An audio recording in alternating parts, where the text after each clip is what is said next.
Welcome to the King Connections podcast. I'm your host, King, and I'm here with my guest today, author and diversity, equity, inclusion, and belonging strategist, Jessica Bantom. How you doing today, Jessica? I'm doing great, King. Glad to be here. Now, one of the questions I like to ask people when we begin the show is, what's your spiritual energy number? And that's a number ranging from zero being life sucks to 10 being life is awesome. So where would you say you fit in that spectrum right now? I would say I'm at a 10. I'm at a good Excellent. place. Yep. Excellent. The reason I ask that question is because when I have meetings or when I've done my live events and presentations, I believe firmly that, like Einstein said, that energy is everything and everything is energy. So I assess that because if I get people who are ones and twos or threes, then I just say maybe we ought to reschedule the call or leave the meeting because you're going to be adversarial, you're not going to be present, you're not going to be engaged. But when people are 7 through 10, that's where miracles can happen because people are engaged and we can have some great conversations. So thank you for indulging me with that question. Sure. I like that. My first question I want to begin with, one of my favorite questions, is I think is a great way to get to learn people is, what do you see as your purpose in life? That's a really good question. That's something I have honestly been mulling over a lot, probably in the past 5 years or so, through a lot of life and career changes. But honestly, I feel like I've landed on my purpose being to help aspiring allies take meaningful actions that lead to positive outcomes for people who have been historically excluded. Hmm.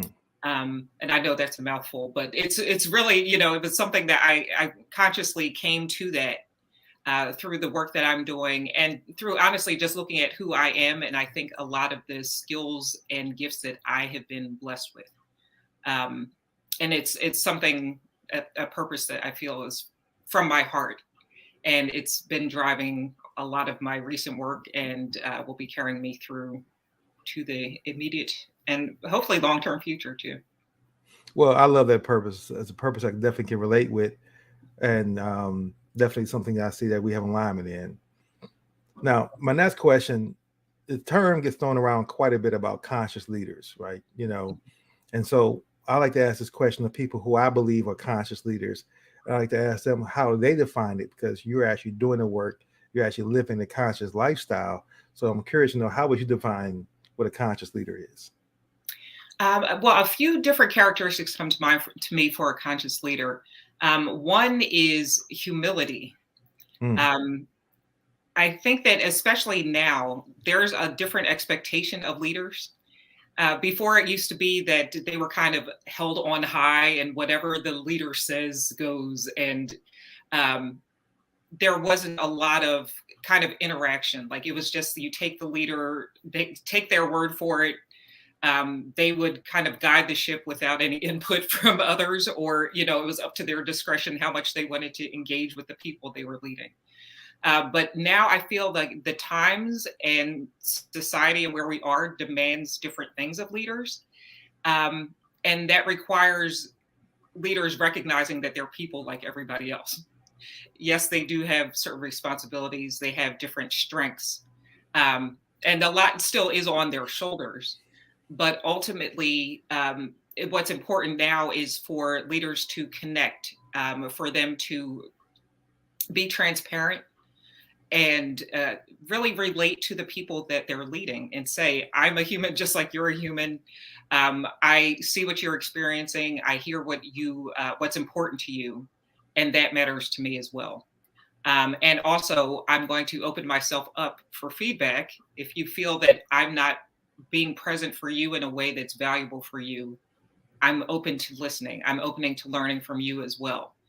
I think that's a critical factor in leadership today. And I feel like it's especially meaningful to the younger generations that are coming up and coming into the workforce right now. They have different expectations of leadership. And I think that humility is at the core of it. But then, of course, coming from my background in diversity, equity, inclusion, and belonging, I also feel that a conscious leader is also culturally intelligent and culturally competent. Mm. So when I say culturally intelligent, I mean just having an awareness of the different dimensions of humanity, what makes people who they are. And I know sometimes when we say culture or cultural, people's minds go right to race and ethnicity. But it actually goes beyond that to, looking at people's gender, their age, their ability, their socioeconomic status, their sexual orientation, all the things that make people people.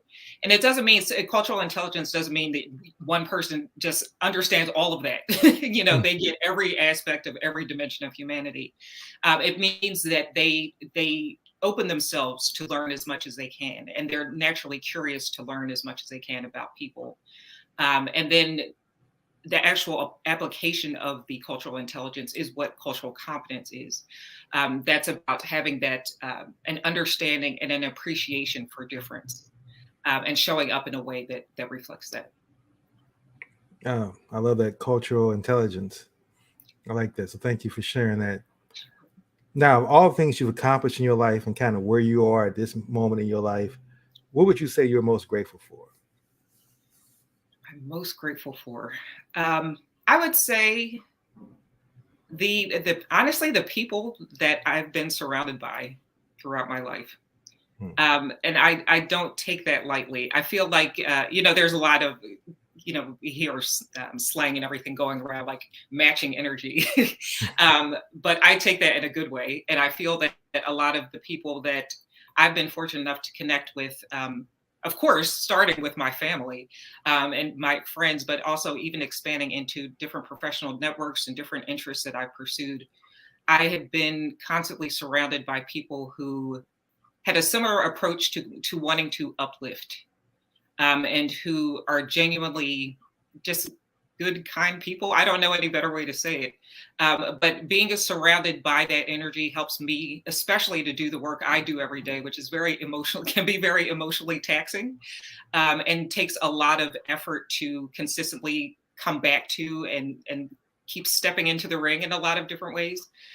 So I've really been grateful for that energy of the people that have surrounded me. And I don't think it's a coincidence. I actually take it as a blessing.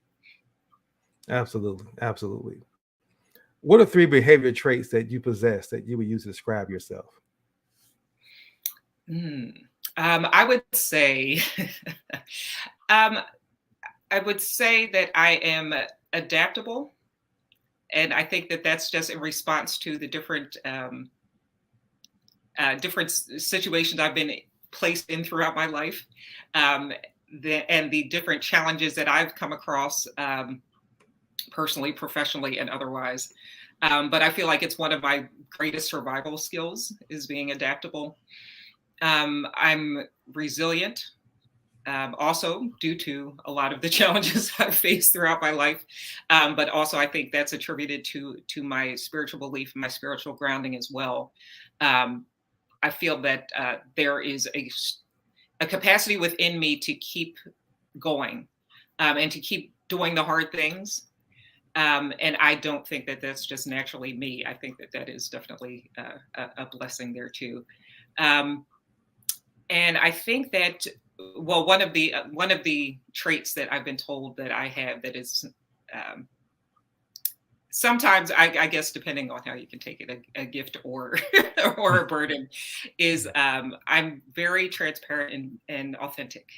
I don't believe anyone should have to cover up who they are, what their thoughts are, what their perspectives are.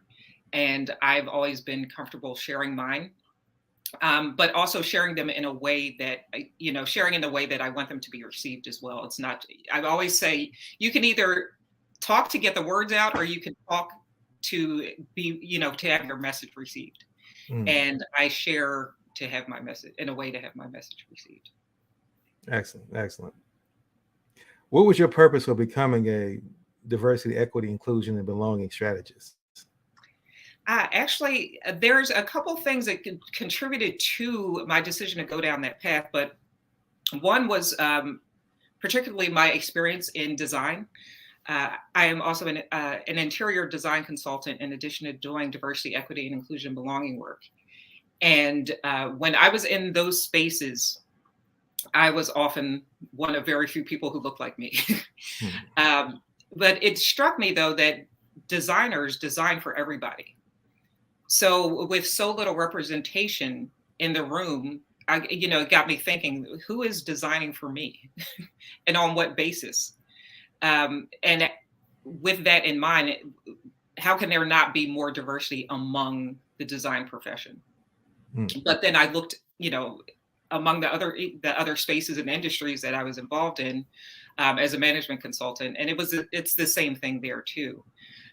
So it really struck me that was what was really important. Well, one of the factors that's really important about embedding diversity, equity, inclusion, and belonging as values in organizations is so that there can be this space made for other voices to be brought into the room, so that we can produce and create and serve in ways that resonate with the people that we're serving and we're creating for. Absolutely. Absolutely. What are some of the transformational change strategies that you help organizations make? I think one of the most meaningful to me is establishing a learning approach for organizations. A lot of them will say, DEI is just about coming in and helping us to figure out our recruiting. How can we get our numbers up? How can we have more representation? Or how can we, maybe adjust our interview process so we can minimize bias? But to me, that is part of the overall work. But ultimately, this isn't about those kind of changes. It's about an organization signing up for a cultural transformation, understanding that DEI work is about establishing new ways of thinking, doing, and being, which is a lot more than most undertakings, on a business level. But I feel like to do that, with that understanding that we are trying to get people to think, do, and be different with each other and in how they interact with each other. And, as I mentioned in the context of design, how we work and what our perspective is on how we're working for people as well and with them. I think that learning is a critical element to that. And I say learning intentionally and not training, because we also get approached by a lot of organizations who are like, come in and tell us about unconscious bias, tell us about microaggressions, and acting as if those sessions can be valuable, but they're not going to move the mark. Learning a set of terms is not going to change the way you think, the way you show up in the world, and the way you interact with the people around you. So I'm intentional about using the term learning because it is a process. In order to think differently, in order to see each other differently, in order to assess where we are as individuals, and to make decisions about how we can show up differently is a process. So that requires ongoing learning. And one of the things that I've done that I'm, really, really most proud of is establishing a learning practice for my organization, for Steel Strategies, where I am the DEIB officer.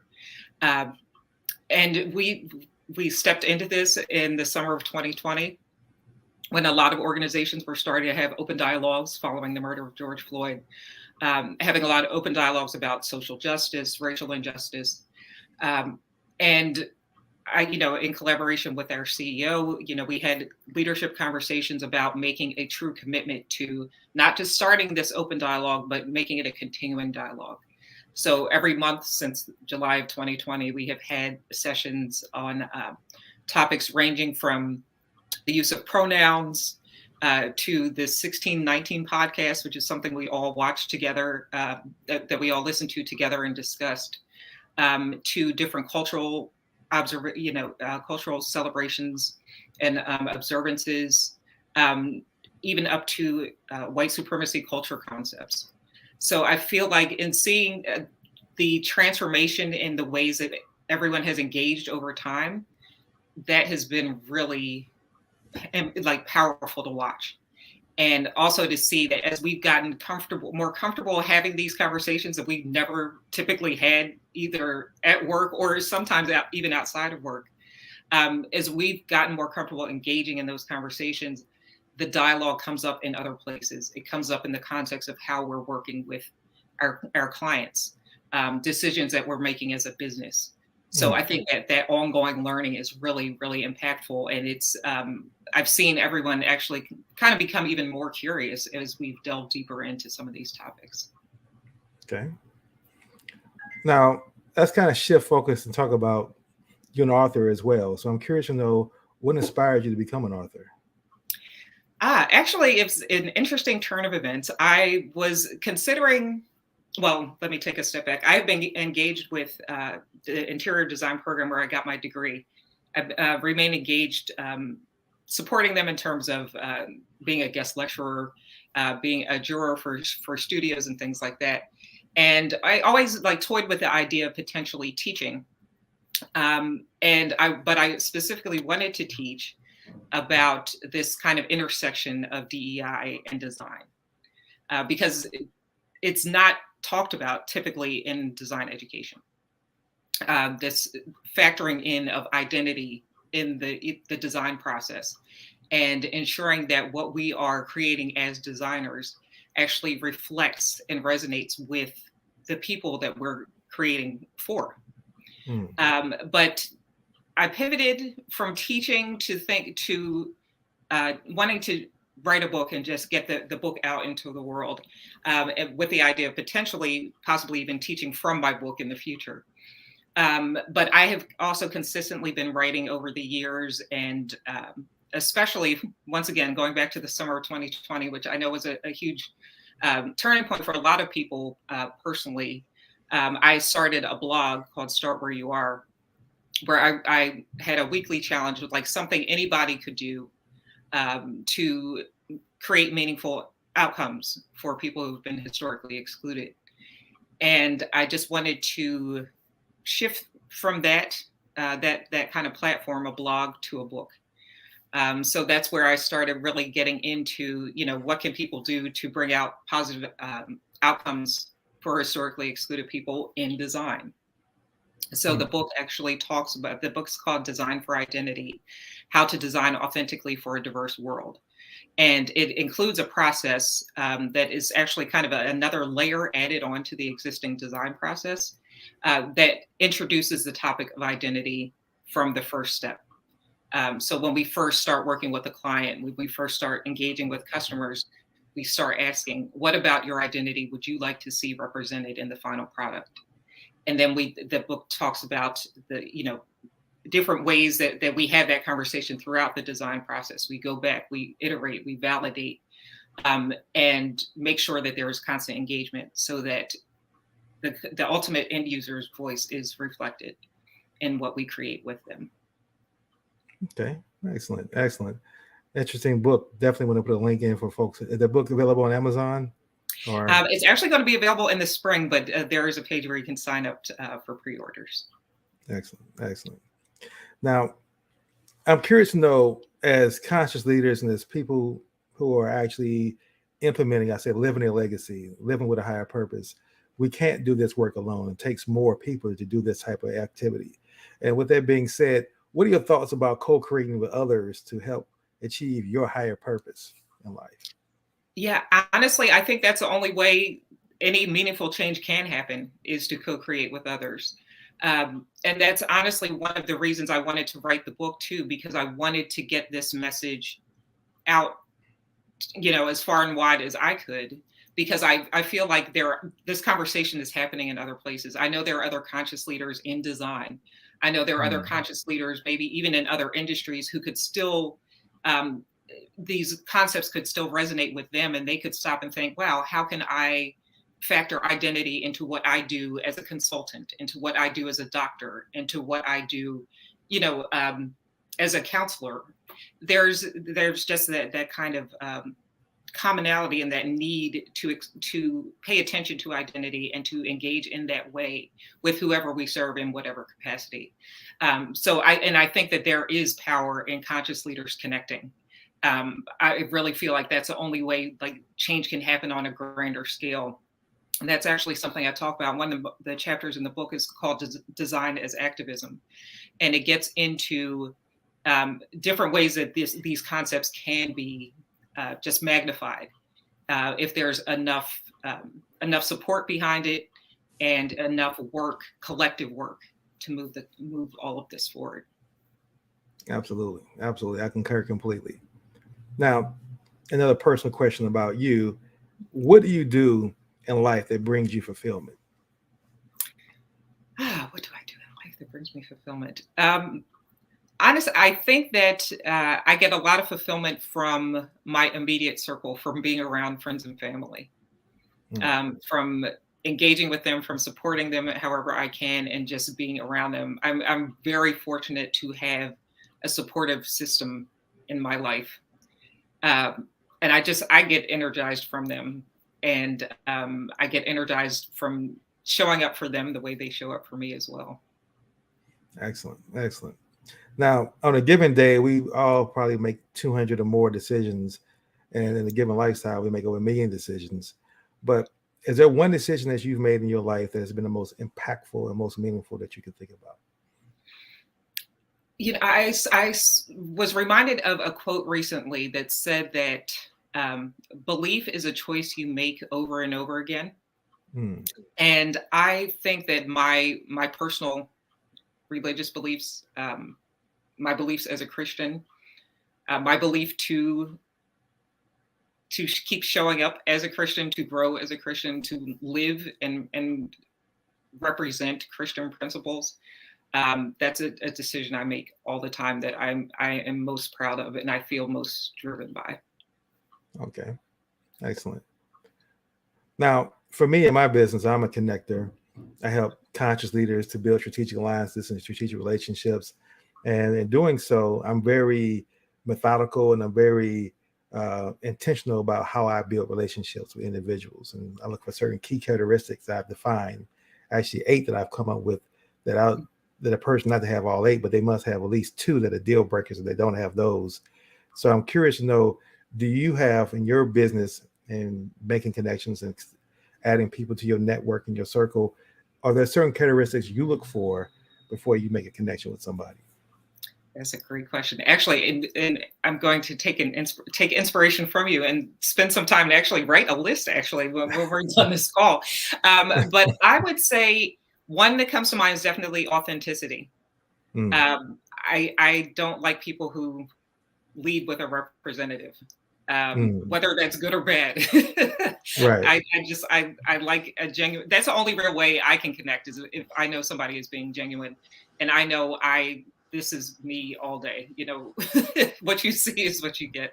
So I definitely value authenticity, and I think there is also, I don't know that kindness is the word, because kindness, it doesn't completely encapsulate it. But there has to be something about the energy that someone brings, something that is something, I guess, that does kind of lean toward kindness, that someone leans into like curiosity about other people, and they show an open mind to learning about others, and honestly, genuinely engaging with them. I think those are 2 really critical things, because you get to learn who a person is through those traits. And I only want to engage with people who I can appreciate as human beings. Absolutely. Some like emotional intelligence that a person should have, right? Definitely. Absolutely. Now, kind of part 2 of that question is this. As I said before, my goal is to help conscious leaders identify strategic partners for them to help them really build, right? Because that co-creation is very important. But at the same time, choosing the wrong partner, things can be very frustrating. Things can go wrong, lawsuits, waste time, frustration, etc. So with that being said, who would be a great strategic partner for you? I would say especially in the DEI space, other DEI practitioners who are genuinely committed to bringing about meaningful change. And, I intentionally say genuinely, because there are a lot of people, and this is in any industry, any profession, who maybe, they go for the money grab, or they go for what's trendy. There are some people in this space who, especially once again, since the summer of 2020, since this became like a larger conversation, have kind of been trying to ride the wave. I don't want to work with those people. I want to work with the people who are genuinely doing this from a personal place, because this is very personal work. And there has to be a level of personal commitment, a level of personal awareness, a level of emotional intelligence, like you mentioned, um, and just an honest, true personal dedication to doing this work, and staying at it and doing it in a meaningful and respectful way.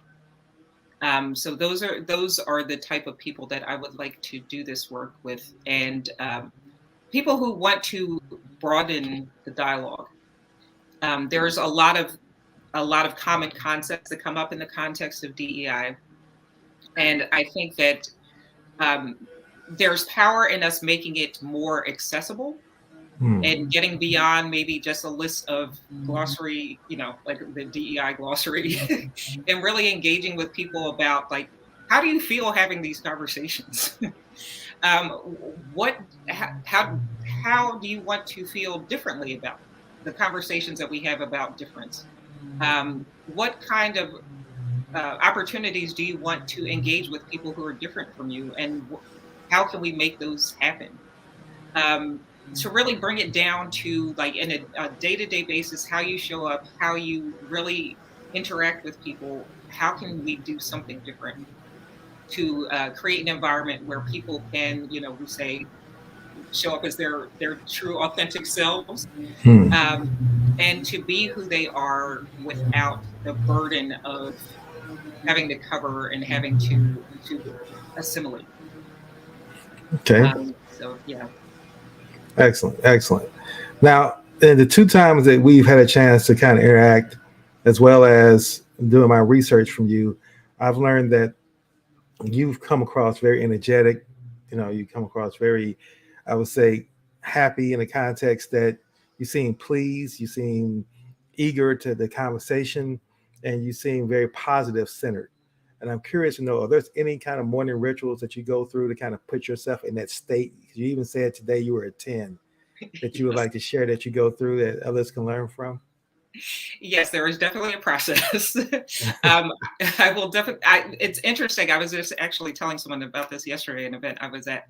I started journaling when I was probably about 21, first thing in the morning, and it's.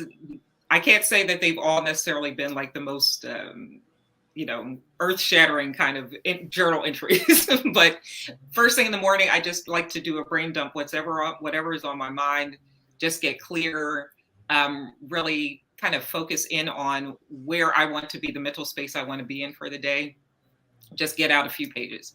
And then I pray.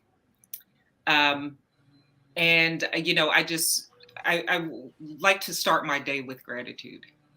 Mm, And that, mm. honestly, that is the first thing I do even before I start journaling, as I have a gratitude prayer I say first thing in the morning and right before I go to sleep at night. Just something really short and quick, but just starts off with thank you for another day, because I didn't have to open my eyes. um, and that kind of puts all things in perspective too, which I also need, especially doing DEI work. Absolutely, absolutely. I love you say that, because that's where we definitely have alignment in common. Because I believe that I wake up every morning, I go through my gratitude ritual, and in the evening I go through my gratitude ritual. And just real quick, I share with people, one of the best ways to get gratitude going is to watch the sunrise. Oh, And yes. when you realize that God doesn't try to make the sunrise, it's not just when he feels like it's there, and it's magnificent to watch it go from darkness to light. And that to me sets my mind and sets my context for the day in that context. So thank you for sharing that. Sure. Now, my next question, we down to the last two questions. These are two of my favorite questions I would like to ask in the interviews. And I'm going to kind of set the context before I really get into the real question for you. And that is there a king connection that you would like to meet? And what I mean by that, I'm not referring to my name or my company. It's a title or a term I refer to an individual who's achieved a certain level of success in their life, whether it's professional, career, or personal, that if you were to work with this person as a co-creator, you can do something exponentially that would change and impact lives of millions of people. And so because I haven't developed a methodology for getting connected to anybody. I believe anyone's accessible, especially their conscious leaders. So, for example, mine is Magic Johnson, not because he's a famous basketball player, but because he's a community builder. He's a mentor. He's a financial expert. And I believe that him and I work together, we can make some great things happen. So I don't want the leverage to be here. I'm here and he's here, not a fan, but more as a co-creator. So now with that context, who would be a great king connection for you to meet? The first person that comes to mind for me is Serena Williams, Mm. who you may not think, with the work that I do, would be the first person to come to mind. But she, in addition to her, of course, amazing athleticism, she is a proponent for diversity in design. She has her own design line. She has collaborated with Nike actually to establish a program for a design program for students of color. And I love what she does. I love how she uses her platform. I love how she uses her authority and her role that she's created for herself to move design forward and to create opportunities for people of color who may not have had those opportunities otherwise. So she's at the top of my list. Excellent, excellent. And then my last question, and with this answer, I learned so much about a person, not from a judgment context, but just how a person thinks and how a person operates and behaves. Mm-hmm. So with that being said, is there a book that you would recommend that you would say that has been the most influential in your life for our listening audience? Or maybe a book that you read recently that you would say, well, this is a book that is really inspiring me now that you would like to share? Yes. Instinct by T.D. Jakes. Okay. That was a game changer for me. There are just so many great concepts in there, but it's probably too many for me to even get into right now. But one of the ideas that he talks about is about lions who live in a cage and lions who live in the wild. So that dichotomy between the people who are comfortable kind of living by the rules and playing it safe versus the people who are willing to be different and step out of their comfort zone and do the hard things and do the challenging things that other people may either laugh at or think is completely ridiculous, or just not see a need for, but that lion is driven to go out and make their own path. So that's one of the concepts in that book that resonated with me. It just always stuck with me because I feel like I've always been a lion who lives outside the cage. Okay. Again, that's something we see in alignment. I look at myself as a lion in that context, not only because of my sign as Leo, but as an animal I identify with the most as well. So I want to thank you for investing your time and energy into joining the King Connection podcast today. You've dropped some good wisdom. You've been authentic, I believe. You've been transparent as well. And I definitely appreciate you bringing that energy to the King Connection podcast. So as we close out, are there any closing thoughts that you like to share with our listening audience, any words of wisdom, as well as your contact information for those who might want to connect with you and look for ways they can build with you as well? Sure. Well, first, I want to thank you for having me on today.